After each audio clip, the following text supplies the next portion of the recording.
அனைவருக்கும் காலை வணக்கம். இன்னைக்கு நம்ம இங்கிலீஷ்ல 6th ஸ்டாண்டர்ட்ல ஃபர்ஸ்ட் லெசனை பார்க்க இருக்கிறோம். First prose sea turtles. Sea turtles அப்படின்னா கடல் ஆமைகள். கடல் ஆமைகள் எத்தனை வகை இருக்கு அப்படின்னு அந்த லெசன்ல சொல்றாங்கன்னா 7 வகையான கடல் ஆமைகள் உலகத்துல இருக்குது. அதுல மிக முக்கியமாக இந்த 5 வகை ஆமைகள் இந்தியாவுடைய காஸ்டல் பகுதியில, அதாவது கடலோர பகுதியில இருக்கிறதா கண்டுபிடிச்சிருக்கிறாங்க. So loggerhead, olive ridley, leatherback, hawksbill, green sea turtle, இது எல்லாமே அங்க இருக்குன்னு பாக்குறாங்க. அடுத்ததாக இப்போ நம்ம உள்ள போயிடுவோம், கண்டென்ட்டுக்குள்ள போயிடுவோம். Most of us have seen a tortoise in a zoo or a reptile park. However, not many would have seen its marine relative, the sea turtle.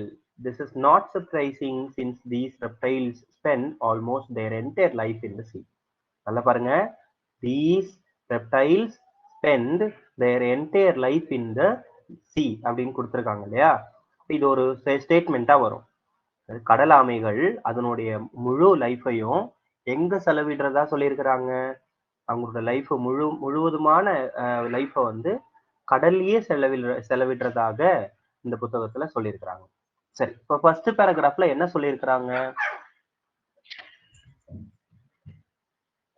அப்படின்னு பார்க்கும் பொழுது, நம்ம எல்லாருமே ஆமைய பார்த்திருப்போம், டோர்டாய்ஸை நம்ம பார்த்திருப்போம். ஆனா அதனுடைய இன்னொரு வகையான இனமான மெரைன் ரிலேட்டிவ், அது கடல்சார் உயிரினமான கடல் ஆமையை நம்ம பார்த்திருக்க மாட்டோம் இல்லையா? ஸோ அதை பத்தி தான் இன்னைக்கு நம்ம பார்க்க போறோம். ஸோ எத்தனை வகையான கடல் ஆமைகள் இருக்கு, எத்தனை உயிரினங்கள், எத்தனை வகையான இருக்கு அப்படிங்கும்போது 7 வகையான கடல் ஆமைகள் இருக்குது அப்படின்னு சொல்றாங்க. There are 7 species of marine or sea turtles in the world.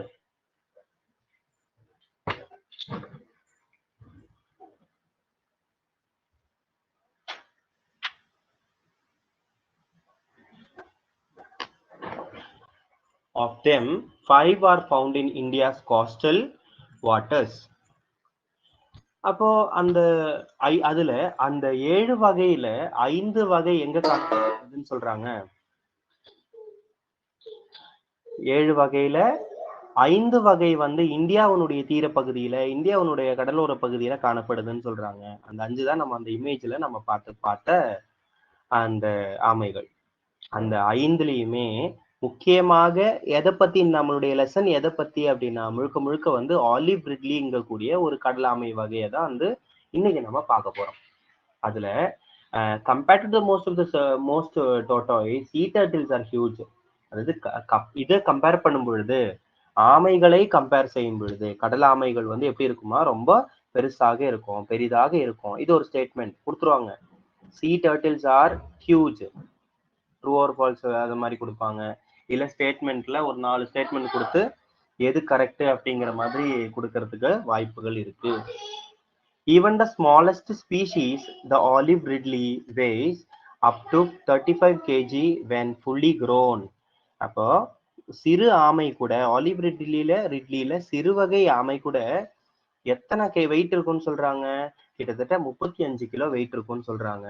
அது எவ்வளவு நீளம் வரையிலும் வளரலாம். அந்த லெதர் பேக், அதுல இந்த ஒரு வகையில the largest of all leatherback grows up to a length of, leatherbackங்கிற வகை ஆமை எவ்வளவு பெருசா வரையிலும் வளரும் அப்படின்னா கிட்டத்தட்ட 2.2 மீட்டர் வரையிலும் வளரும் அப்படின்னு சொல்றாங்க. அதனோட வெயிட் எவ்வளவு இருக்கு? கிட்டத்தட்ட வெயிட் 700 kg வெயிட் வரையிலும் அது இருக்கும் அப்படின்னு சொல்றாங்க. சரிங்களா?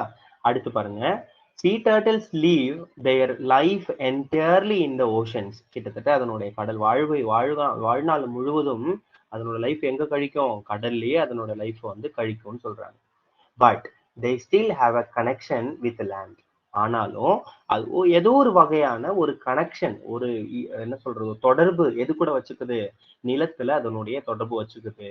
எதுக்காக வச்சுக்குது அப்படின்னு பார்க்கும் பொழுது, முட்டையிடுறதுக்காக அவங்க எதுக்கு அந்த ஆமைகள், கடல் ஆமைகள் முட்டையிடுவதற்காக எங்க வராங்க, கரைக்கு வராங்கங்கிறத பார்க்கும். இது ஒரு ஒரு ஸ்டேட்மெண்டாக இருக்கு. நம்ம பார்க்கறது எல்லாமே முக்கியமான ஸ்டேட்மெண்ட் தான். இது கொஸ்டின்ல வரும். Today 4 of the sea turtles species mentioned above have extremely rare in India. என்னாச்சு, அந்த 4 வகை ஆலிவ் ரிட்லியை தவிர மிச்சம் இருக்கக்கூடிய 4 வகையுமே ரேர் இன் இந்தியா, அரிதாக காணப்படக்கூடியதாக இருக்குது. கிட்டத்தட்ட அது அழியக்கூடிய நிலையில அது இருக்குதுங்கிறத நம்ம பார்க்கிறோம். அடுத்து, the olive ridleys however are still commonly seen nesting on sandy beaches all along our coast. Olive ridleys வந்து என்ன பண்ணுது அப்படின்னா, அந்த ஆலிவ் ரிட்லீஸ் வந்து எங்க வருது, ஆர் சீன் காணப்படுகின்றன, நெஸ்டிங் ஆன் சாண்டி பீச்சஸ், பீச்சில் மணல் பரப்புல என்ன பண்ணும், மணல் பரப்புல என்ன பண்ணும் வந்து முட்டையிட்டு அதை குஞ்சு பொறிக்கிறதுக்கான வேலைகளை அது செய்யும். எங்க நம்மளுடைய கடற்கரையில தான் வந்து என்ன பண்ணும், அது முட்டையிட்டுட்டு போகும் அப்படின்னு சொல்றாங்க. ஸோ இதுதான் நம்மளுடைய பாடத்தினுடைய முதல் பகுதி. முதல் பகுதியில இருக்கக்கூடிய இது பார்த்துருவோமா, க்ளோசரி பார்ப்போம். க்ளோசரி பாருங்க, மெரைன் அப்படின்னா கடல் சார்ந்த, found in the sea, species group of animals with common features, coastal land by the edge of the sea. இதுதான் வந்து ஃபர்ஸ்ட் பார்ட். ஸோ அடுத்தது வந்து செகண்ட் பார்ட். நம்ம செகண்ட் பார்ட் பார்க்கறதுக்கு முன்னாடி இந்த இடத்துல ஒரு கொஸ்டின் இருக்கு. மாஸ் நெஸ்டிங் என்றால் என்ன, அரிபாடா அப்படின்னா என்ன? அதாவது most of the in most parts of the world olive ridleys come ashore to lay their eggs. Most பார்ட்ல, எல்லா உலக பகுதியில் இருக்கக்கூடிய இடத்துல எல்லா இடத்துலயுமே இந்த ஆலிவ் ரிட்லீஸ் என்ன பண்ணும், போயிட்டு கரையில போயிட்டு முட்டையிடும். ஆனா Odisha is only one of the only 3 places in the world. ரொம்ப ரொம்ப முக்கியம், உலகில 3 இடங்கள்ல இந்த ஆலிவ் ரிட்லீஸ் வந்து முட்டையிடும்னு சொல்றாங்க. அதுல ஒரு இடம் தான் எது, இந்த ஒரு ஒடிஷா அங்கக்கூடிய இடம். with the phenomenon known as mass nesting, அரிபாடா takes place. அப்ப அரிபாடாங்கிறது அதுக்கு என்ன மீனிங், மாஸ் நெஸ்டிங், அதாவது ஒரு இடத்துல குழி தோண்டி அந்த குழியில முட்டைய இட்டு அது அந்த குழியை மூடி அப்படியே பாதுகாத்து என்ன பண்ணிடும், ஆமா வந்து நேரா கடலுக்கு போயிடும். அப்போ இது இந்த நிகழ்வு, இந்த பினாமினன் என்னது, இந்த நிகழ்வு எங்க நடக்குது, ஒடிஷால நடக்குது. மேபி ஒடிஷா மொழியில அது என்னன்னு சொல்லுவாங்க, அரிபாடான்னு சொல்லுவாங்க. On certain nights during the nesting season, thousands of female turtles come ashore. ஒரு குறிப்பிட்ட நாள்ல ஆயிரக்கணக்கான ஆமைகள் எங்க வரும், கிட்டத்தட்ட கடல்ல இருந்து கரைப்பகுதிக்கு வரும். எதுக்காக வருது, டு லே their eggs, முட்டையிடுவதற்காக அது வருது. ஓகேங்களா? இப்போ வந்து நம்ம என்ன பண்றோம், ரெண்டாவது பார்ட்டை நம்ம இதுல பார்ப்போம். அதுக்கு முன்னாடி ஒரு ஷார்ட் பிரேக் எடுத்துக்குவோம்.